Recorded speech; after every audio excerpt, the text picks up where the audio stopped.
Hello, everybody. Average Gamer here. Welcome to a recap episode. So, what we're gonna do today and tomorrow. Today's being Wednesday, so Thursday I'm gonna be doing a live stream of Supreme Ruler Ultimate. Both our Sweden campaign and our German campaign. I'm hoping, fingers crossed, that I have the ability to do that. My internet's been shoddy the last couple days, and to be honest with you, I haven't really been in the mood to play. But we've got an anniversary coming up this weekend, so a not good anniversary. So, long story short, my mood has not been in the greatest. But, anyways, we're going to spend about 5 to 10 minutes here talking about what's happened so far in our Sweden campaign, what our plans are for the Sweden campaign, and where our future holds for the Sweden campaign. So, first off, we're still going to continue with it. I just really don't have time to do much for recording this week, so I want to at least get a video out for a lot of stuff today. So first off, what's happened so far in our Sweden campaign? Well, we've taken Norway, we took Finland, and then we took Denmark. With those, initially we took Norway. Didn't really have any issues, didn't really have any problems. Then we took Finland. Still no big deal. A lot of the world didn't like us, but, we kind of were holding our own. Got a little cocky. And we expanded down here to Denmark. And we're like, okay, we're doing pretty good. We had some defensive positions along the Russian front, or along the Russian border, with the worry that the Russians were going to attack. That was a major concern. Nothing really happened for a while, and then all of a sudden Germany declared war on us. So we had to pivot a lot of our units in reserve all the way to Denmark, and obviously to fight for the territory that we've taken in Denmark. Now, what's also caused a lot of things to happen is, well, us to lose a lot of territory in the ocean.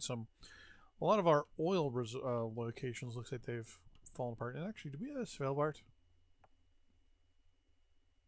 Is this technically Svalbard? Okay, we should have they should have the seed vault up here as a tourist location. But anyways, so we're gonna bring up our navy in the next couple episodes and kind of clear out a lot of this. What's left of our navy. Number two, we're still holding off the Germans with what we have, with no big deal, and we're holding off the Russians now. Now, one of our biggest problems is that both countries can outproduce us and have more people than us. So, this is probably not going to turn into a good war for us. Short term, our defensive stance on both fronts is good. We're being able to hold two countries that are significantly more advanced than us, economically more strong than us, have more resources than us, overall are completely superior in all things, everything. With that in mind, we've been able to hold them off for the moment and not really have to worry too much about being overrun, though we do have some issues going on in the northern sections up here. Now the plan is, as you can see, we are starting to move units in and build them up over here. The plan is going to be to do a massive offensive along this highway here. We're going to nickname this Highway 1. The plan is going to be to do this massive assault down this highway and slowly, hopefully, methodically take out as many units as we can, do as much damage as we can, so we can basically fortify the locations here, maybe a location here, and then over here, so we can keep the Russians contained while also taking some territory. That is for us, would be a major victory at that point. While still building up our military and doing as much construction as we can. Right now, our major production is artillery and infantry. We should be building basic infantry, yeah, but we're also building we're building some anti-aircraft units to be spread out and moved around and all that stuff, mainly because the Russians on the Eastern Front are really, really, really doing us dirty. Their air force is coming in and hitting us, and so are the the German Air Force with the Tornadoes, with the IDS Tornadoes. So we need something to counter these insurgents into our airspace. And for that, we need to obviously get these anti-aircraft units up and running. We're building the CV-90 anti-aircraft units, and I think we're building one other. The Hawk surface air missiles as well. The Hawks are going to mostly for low-flying aircraft and helicopters, which is the main issue over here against the Russians. They have a lot of attack helicopters that they're bringing in that are causing a lot of concern. And then the CV-90s are there to, wrong here. The Hawk is to take aircraft down, so fighter aircraft, strike aircraft, bomber aircraft out, and helicopters. While the CV-90 is specifically going to be positioned to take a helicopter. So a lot of our CV-90s are going to be on the Russian front, trying to damage and take out a lot of those fighter attack helicopters that are being utilized by the Russians. There's a couple over here. Yeah. So we're going to be placing these guys mostly on the eastern front, and then the Hawks are going to be spread through both fronts. I think we're building about 20 of them or so, or 15. They're going to be spread out, equally through both fronts. Most of the Hawks will be positioned down here. Most of the CV-90s will be placed on the Russian front. That's that first part. Second part, we're still going to be building lots of anti-tank weapons, artillery, howitzers, infantry, light infantry, and obviously our Leopard tanks. Our reserve is going to be our major problem. I have a really bad feeling that if we don't end one of these wars as fast as possible, we're basically going to be in a position where we're not going to have people anymore. Our people are not going to be able to get deployed, and we're basically going to run out. We're currently, if I click on this thing here, we are telling our minister to increase the reserve personnel numbers.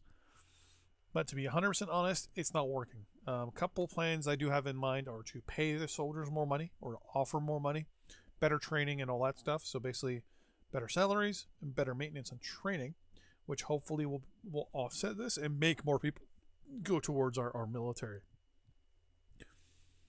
That in mind, that's the now. What are our long-term plans? Well, if we survive this two-front war, which may or may not occur at this point, if we survive this war, we're going to be in a very, very, very advantageous spot.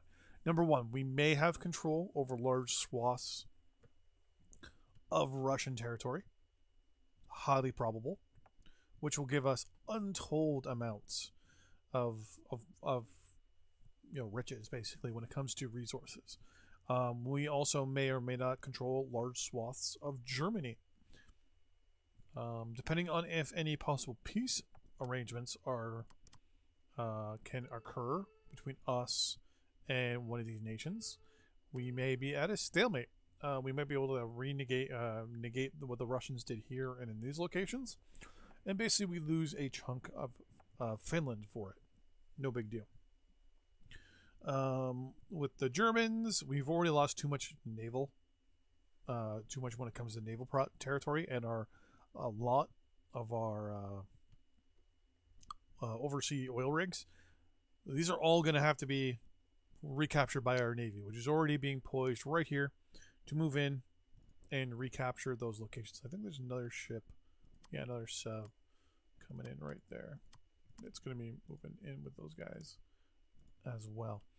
But overall, though, our whole plans for the German front, for the moment, is just a holding action. Stop them from advancing, keep them back, and that's it. Our plans with the Russians is to hold in the southern section and get ready to push in the north. The hope is that we can basically do what we're doing with the Germans, which is get to a very advantageous defensive position and then grind them down with artillery and infantry and cheap units, and then do strikes where we can. The plan is to have a lot of infantry divisions, like your basic infantry. We're actually going to be removing the light infantry divisions creating units, sorry, they're actually going to be stopped.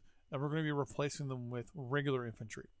These regular infantry units are going to be our mainstay front defensive force. There's going to be a lot of them. There's going to be stacks of 7. Then behind them will be a long line of towed artillery. And they're going to be mainly in our defensive postures and defensive locations. While the rest of our force, our more mobile units, are going to be held in reserve for counterattacks, or if the Russians or the Germans do any massive assaults in any positions, we're going to be able to stop them and push through them, hopefully, and do some massive amounts of damage. With that in mind, we, as you can see here, we're building artillery there and there and there. We are going to stop the production. Actually, let's stop that now and switch that over to 2 more groups of infantry. And yeah, my Windows logo here is, or my Windows thing is, for some reason, doesn't want to play nice, but 2. Yeah, so we're going to get 2 more now. Okay. And that will kick over. And we'll get more infantry faster and better. And then we'll be able to relocate our light infantry to different locations and better locations. Because we have right now, well, we got a lot of them, to be honest with you. But the plan is, like I said, defensive is defensive initially for the German front. Partially defensive, partially offensive. So we're going to do defensive in the south, offensive in the north for the Russian campaign, or the Russian front, until we get to a good little defensive position, maybe along here, or even capture the entire peninsula up here and maybe make a defensive line here. Like I said, lots of infantry and artillery. Hold them, not do too much. Basically, just sit back, hold them, and just grind them down, and hope that we can force them into a peace deal. Also, while at the same time, spending a lot of money and time and resources on our navy, so that we can hopefully build up our navy to the point where we can actually challenge at least one of the 2 fleets, probably the Germans more than anything, and cause them to back down navy-wise, so we can reassert our claims on the territories that we've lost up here, and then kind of cut the Germans off navy-wise, and then hopefully push down maybe to the Kiel canal down here, capture it, hold it, and then try for a peace deal maybe with the Germans at that point, and then make our decision as to what we're going to do with the Russians. Like I said, right now we're basically just trying to survive. If, fingers crossed, we're able to win this war or peace out of this war, my hope is, my dreams are that we can survive more than anything at this point. With our losses on both fronts, with the restriction as to how many reserves we have left, I honestly give us maybe 60% chance of loss, 40% chance of win at this point. But you never know. We could be able to figure something out. We could pull this off. But thanks for watching. Tomorrow, live stream. Hopefully. Supreme Ruler Ultimate as Sweden. See you then.